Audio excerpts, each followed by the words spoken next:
Good afternoon. My name is Darnell Placewise, and I'm the Public Information Officer for Delta County.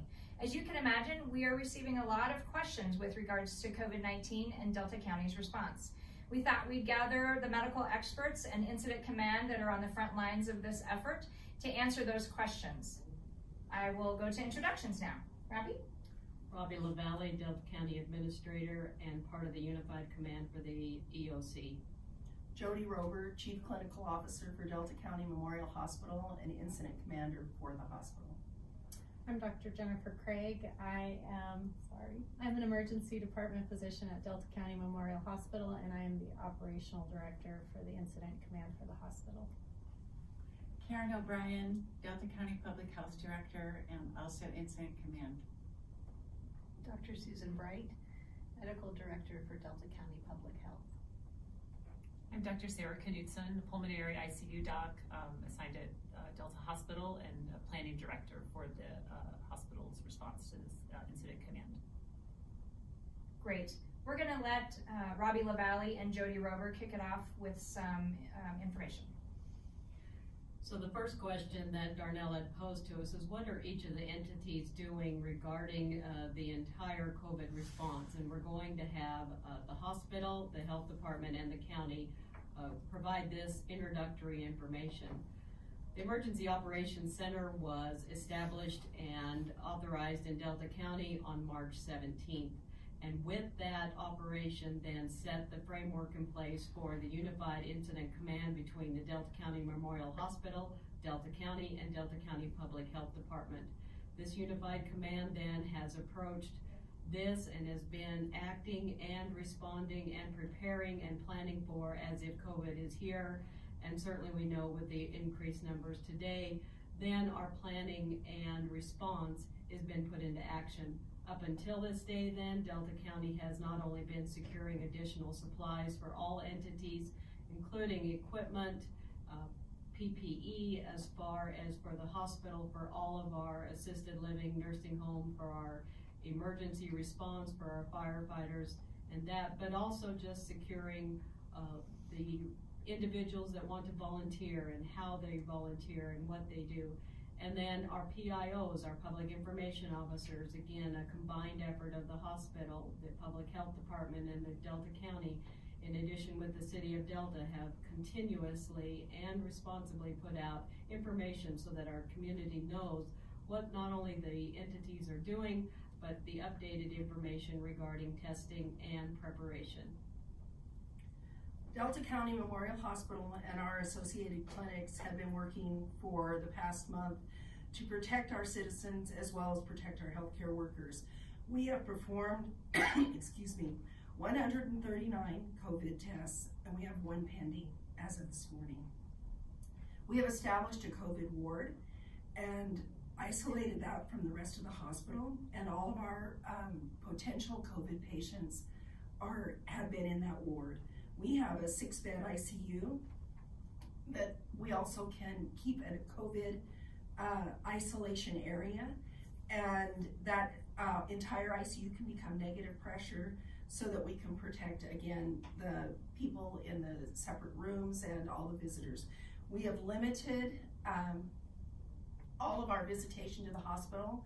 So our med surg and our ICU is not allowing any visitors to see patients, and I know this is a very difficult thing when you have a sick family member, but this is to protect the people all the people that enter a hospital, including the patients themselves. So if you have a family member that is dying or at end of life, we are allowing a visitor to come in for those circumstances. If you're an OB patient, we do allow one visitor or attendant to come with the OB patient. And beyond that, there are no visitors allowed. We have sealed the hospital so that our 3 entrances have someone at the door, and everyone is screened for the possibility of having an active coronavirus case. Everyone is asked to place a mask on before they enter the hospital. And if they do screen positive, then we ask them to see their healthcare provider. All of our clinics have introduced a separate entrance for respiratory patients so that the respiratory patients and the other patients do not mingle. And our ER has done a similar thing. They have divided the ER in two. So one side of the ER only sees respiratory patients, also has negative pressure rooms available, and the other side of the hospital, the ED, will see the other non-respiratory patients. So I've also feel that we have worked very highly with in Unified Command, and that it's been a really positive thing. The county purchased an ozone generator for Delta Hospital and the first responders to utilize, and we have been getting that up and running, testing it to make sure that it works appropriately, as well as we're looking at hydrogen peroxide decontamination processes, and we'll have those up and running as well, so that we can reuse personal protective equipment, and as well as N95 masks, gowns, surgical masks, and that have been made for us as well. We have also had a community response, a tremendous community response, making cloth masks, and some of those have a place where we can put filters, and many of them are made out of surgical drapes so that they can be used just like a surgical mask. And we are greatly appreciative of the community members who have gotten together to do that for us. Delta Hospital has 2 pulmonologists that are critically care trained and can work as intensivists as we deal with these respiratory patients that come in, and this is very unusual for a small community hospital. We're extremely grateful for the professionalism. We have 68 highly trained professional and physicians that are engaged and helping us come up with solutions and making themselves available as this crisis expands in our region. So I think we're continuing to meet every day. We have an incident command meeting every day at 9 in the morning and review anything new that we need to be doing or completing. Karen, would you like to give us an update with regards to the health department? Absolutely. Delta County Health Department took steps early on to prepare for this outbreak. We had gathered a epidemiology team at our health department, the Department Operations Center, and we started this back in January. We had really the advantage of looking at a lot of countries and counties that were ahead of this outbreak, and we were able to really study and look at the things that they were doing. So it really helped in our preparedness, as well as reviewing our pandemic plan and just learning as much as we can from all the other countries and counties that were ahead of us. The Emergency Operations Center, I think, has been really very, very helpful to us and to our community, in that we meet with all medical partners and all law enforcement at that emergency center. We're able to share information and be on the same page. We meet twice daily, and that's by phone call to be able to keep our social distancing in place.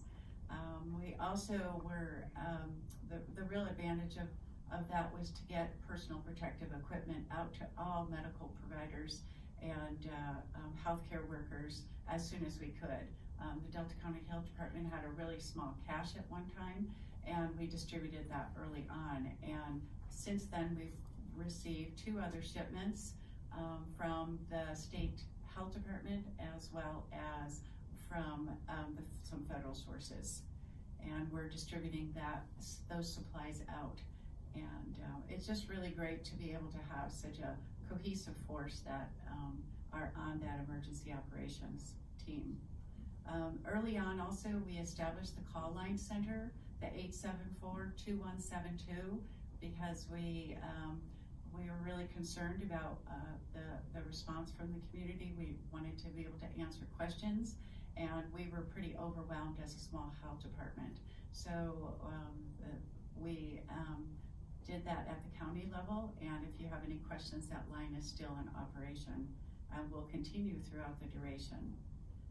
One of the goals of the health department is to quickly identify any COVID cases. And this is to be able to provide any case management, to be able to self-isolate that individual and also to do contact tracing of where that person had been and who they were in contact with, so that we can provide guidance for that person, for them, and to self-quarantine. The other thing that you've probably seen a lot of are a lot of public health orders that came down fast and furious. And these are really all meant to keep us all safe.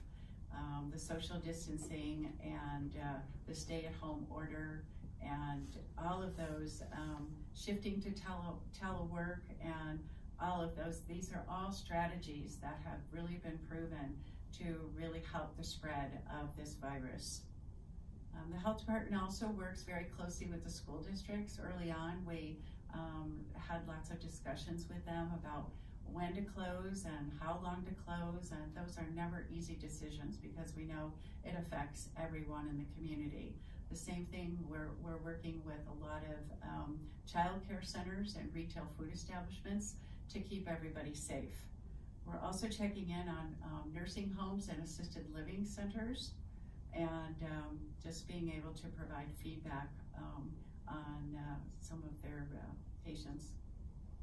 The other thing that we do to keep consistency with our medical partners is that we distribute health alert networks to everyone medical in the community. And those are guidance from the state health department as well as from the Centers for Disease Control, the CDC. These are all guidances that we all share so that we are all on the same pages.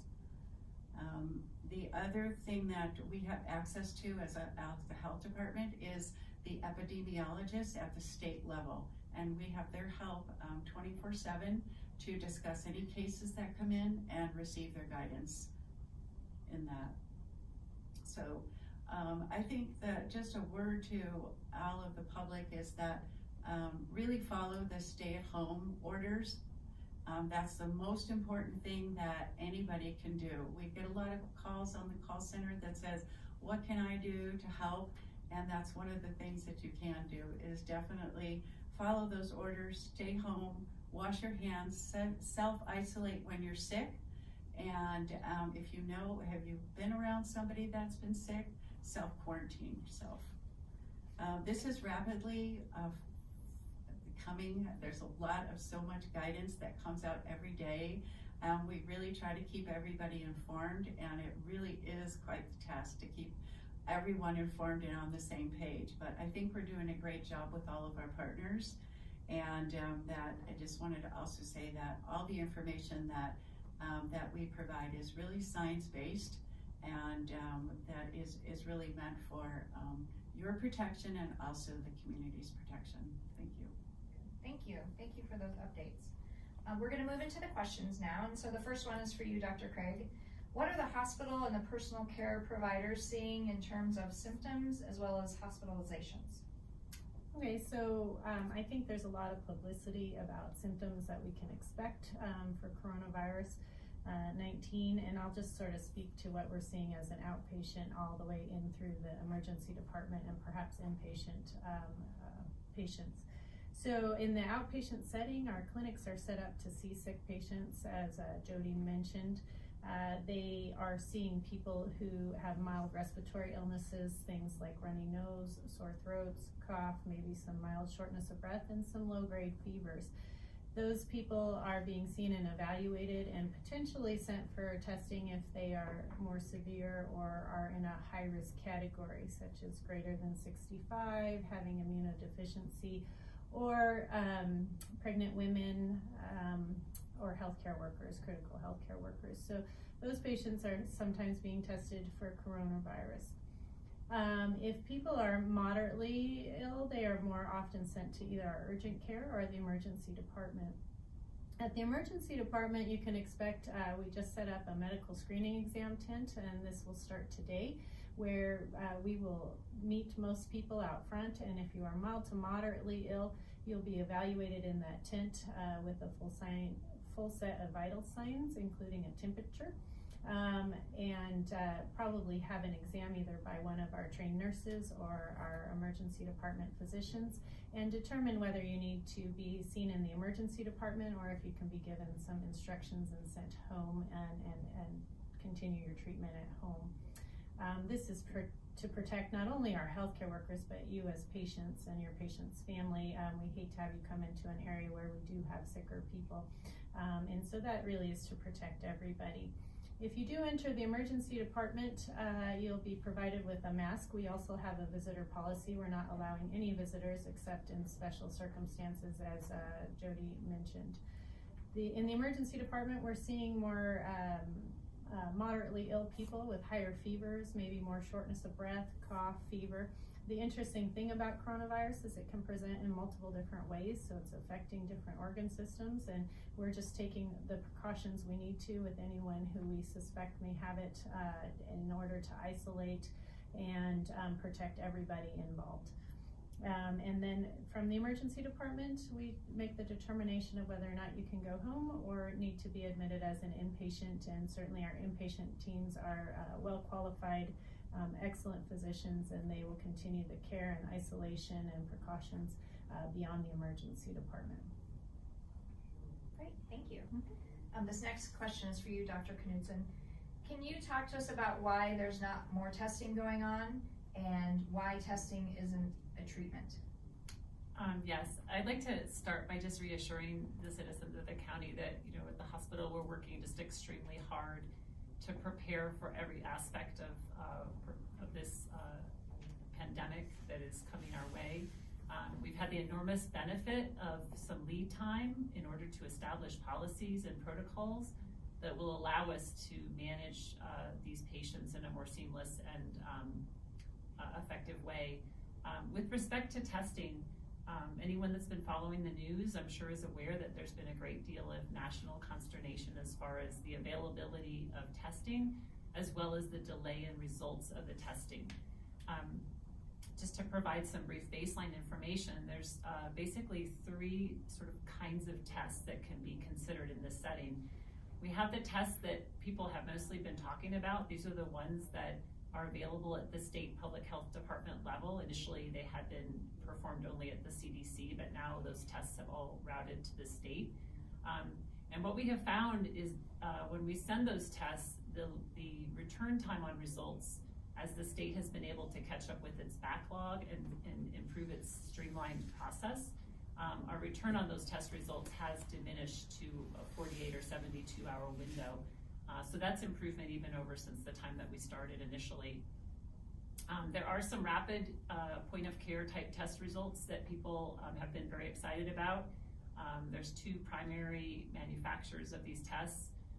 We are very avid to all the information that comes available for these types of opportunities, and we'll be able hopefully to implement them as soon as they're available to our facility. The other type of tests that people have discussed are the antibody tests. These aren't really useful in the acute setting for patients who are ill or have been exposed to patients that are known positive COVID patients, but more useful in sort of retrospect with respect to epidemiological data. So the test that I'd like to speak about really is what we have in our fingertips right now, which is the one that's done at the state, that is essentially a test that assesses for genetic material of the virus. Delta County recognized early on, as did many other like facilities, that our supply of these testing reagent kits was quite limited. And as a result, we put very strict criteria into which individuals would receive access to these tests.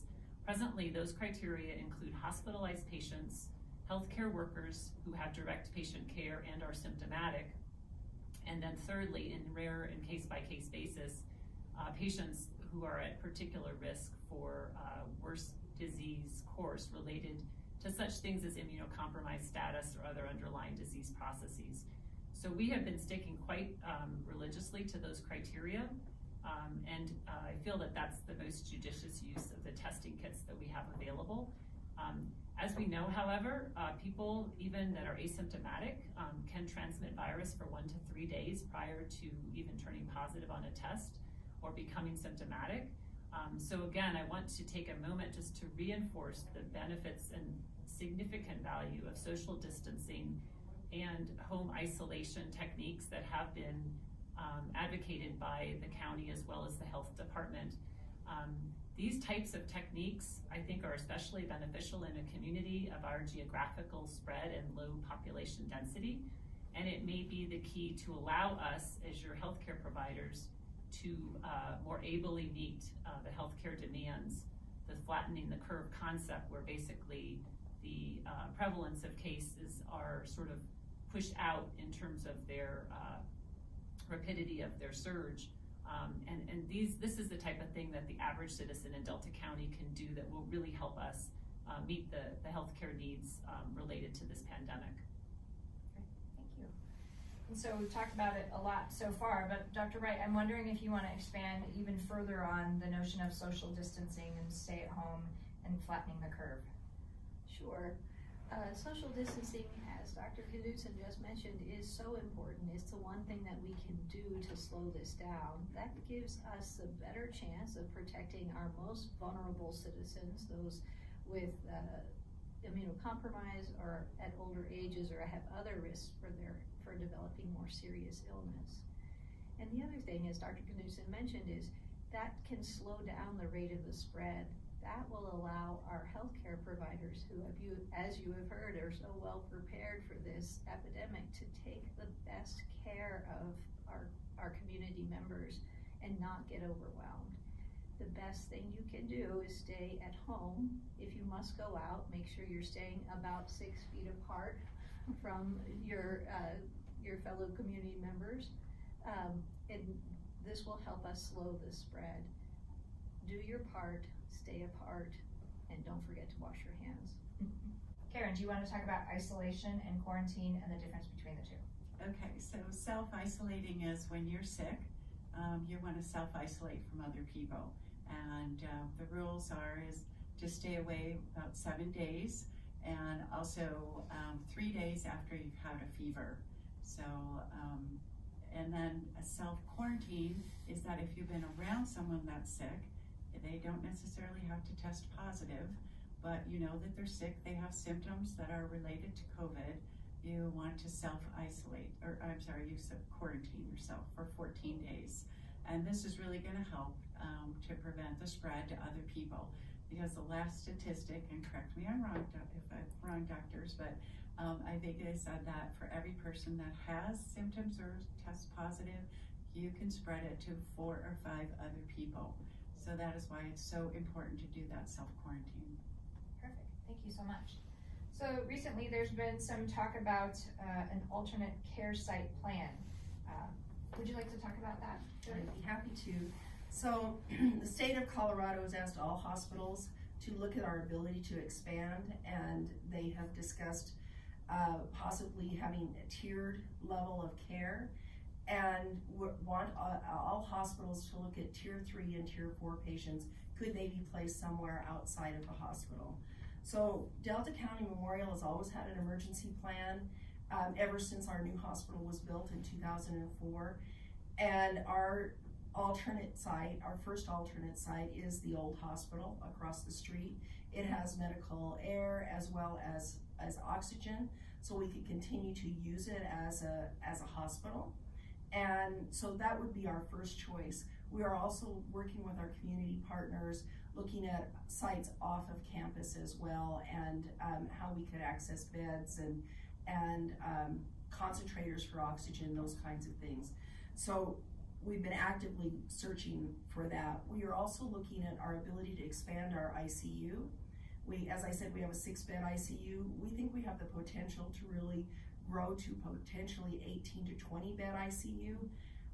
We have 10 ventilators, and we also have anesthesia machines, 4 of them that could be converted to ventilators. So we have quite a bit of ventilation, and we have also had community members donating BiPAP and CPAP machines to us, and we're very grateful for those donations, because those can be used for people at home as well once they're discharged, or if they need it prior to, for these people who are at home in isolation. So we have quite a bit of ability. We also have a highly skilled respiratory therapy team that's ready to help us address these issues. So and additionally, some of the things we've done, all of our clinics are telemedicine capable at this time. So our patients have the option of setting up a telemedicine visit rather than coming into the clinic. Our ED has the ability to assist EMTs out in the field in the community if they have a patient they want to discuss through telemedicine as well. And our home health has the ability to do remote monitoring as well as telehealth. And so we have set up a COVID team from our home health that they're actually told me they're assessing a pediatric patient today, and they're not going in the home, they're standing outside on the porch and the patient's inside so that they can assess the patient from a distance. And the family was comfortable with that, and the providers feel that it was an appropriate assessment. So we have looked at many, many options of how to offer care in a more distant manner. The other thing that just occurred in the last 24 hours, I've been on the phone recently with St. Mary's as well as Montrose, and we are looking at having the incident commanders at each one of the local hospitals starting to have a daily communication so we can keep it current with what's happening in all of our local hospitals, and that would include Gunnison and Telluride and Montrose, St. Mary's, Delta. So we're trying to make sure we're aware of our resources. There is a resource called EM Resource that the state of Colorado has had for years, and every hospital in the state daily, twice a day, puts how many patients, how many beds they have, how many COVID patients we have, so that St. Mary's, our regional centers, and other hospitals know how to be prepared. Great, thank you. Robbie, do you want to talk about how people can stay informed, not only in Delta County, but within the state and nationally as well? Certainly, thanks. And as you can see by the medical expertise in the room and the planning and preparation that the hospital has put in, they are ready for the surge, and they have put into place the additional capacity.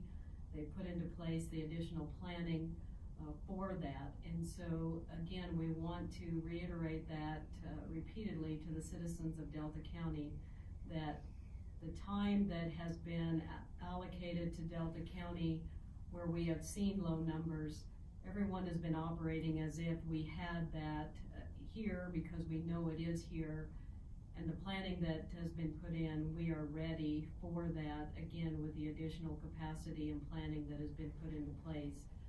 For those additional resources that we've talked about, again, Karen mentioned our Delta County communication line.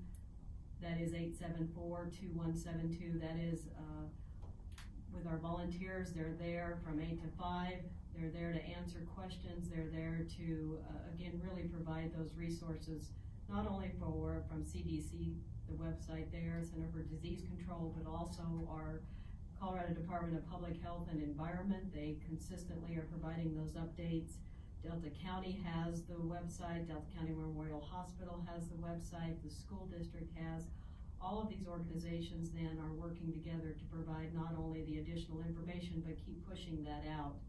We urge people, really take a hard look at these websites. When you think about all the information that is out there, it is easy to just look at perhaps a message board and start to go down a rabbit hole that's not necessary. It's not based on science. It's not based on the actual information from the hospital or from CDC or CDPHE. Look and really take a hard look at the websites. Also realize that these websites are being operated with the continual rapidly information that's coming as well. And so if there is a number that isn't exactly as a number that was reported, again, think about the big picture and concentrate on what you can do personally, concentrate on what you can do as an individual. These websites are there to provide you the science-based information. It's also to acknowledge the information that you as Delta County have stepped up and provided. You as Delta County have said, we want to help. And you're helping with meals, and you're helping with the gowns and the masks, and everything that has been asked. Delta County citizens have stepped up. And so you'll also see on the social media sites for the county, for the hospital, for emergency management, for the sheriff's office, you'll see that acknowledgement and that celebration, because that is who Delta County is. We step up and we help. We certainly want to thank that. But please concentrate on the science-based information and do not go down the rabbit hole of certain sites. So thank you for that. We also want to just switch gears slightly and talk about the economic crisis. You have the medical expertise in this room, but Delta County knows that this is going to have a significant economic impact to this county and the surrounding region. And we have a solid team that has been in place, again, since the beginning to really help our businesses. They're on the phone today as we speak to really walk businesses through that paycheck protection program that has started at the federal level and how to access those funds. They're helping those businesses find supplies when it comes to additional cleaning supplies and that. So then, that's the answer to the medical side here, but we're also addressing the economic side that'll be here for not only current, but for the months to come as well. Okay, thank you. Are there any last thoughts from Incident Command you'd like to share?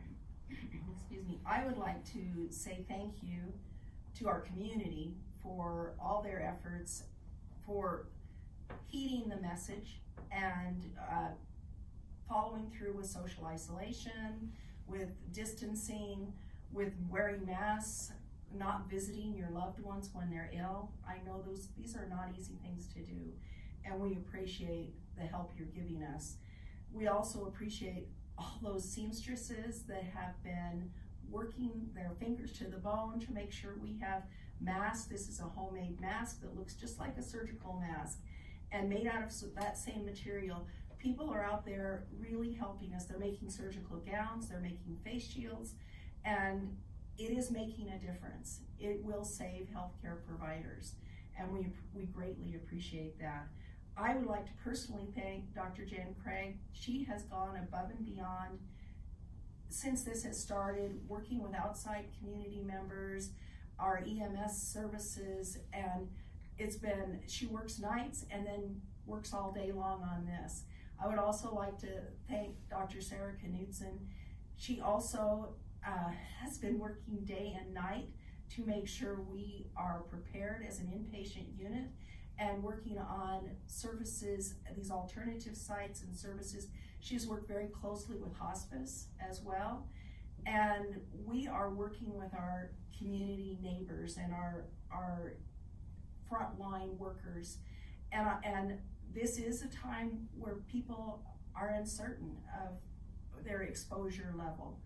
And these healthcare workers are going to work every day, and they are taking a risk for your health and for the safety of this community. So I am extremely grateful to all of them and to Delta County in general. Please take care of your neighbors. If they need groceries, keep them out of the grocery stores, keep them out of the public eye as much as possible. And thank you all, and stay safe. I want to reiterate again just the tremendous outpouring we've seen from the county has been heartwarming, and it addresses the needs, it looks at the big picture, and it really is taking care of those individuals that we want to keep safe. And so again, just a sincere thanks. And also just I want to thank the medical team here, not only in the room but the hospital as well, the medical team and the community individuals at our public health department. There's been a tremendous number of hours. Our emergency manager, Chris Stewart, has been here day and night, working tirelessly as well, just organizing and all of that. And so I want Delta County to know they've got a great team that has been working for them 24/7 to address this. We hope that the surge doesn't come here, but we want you to know that this team, the community, the health department, the county, the medical side, has been here now, has been in the past, is here now, and will be here for the future. We're in this for the long marathon, and we've got a lot of issues to address, but this is the right team to address them. Karen, do you have any final thoughts? Wow, there's been so much said already, but I just want to emphasize that all the volunteers are very much appreciated. During this time of need, people really have stepped up and come forth, and that looks really great. I'm very proud to be in Delta County at this time. Just do your part too. Is going to really help everybody in this community. So thank you. Great. Well, I want to thank all of you for taking time out of your very busy schedules to come here and help us provide critically vital information to Delta County citizens. We hope you enjoy this video. If you have any questions, please give us a call at 874-2172. Otherwise, stay safe, stay healthy, and stay apart, but still love each other. Have a good day.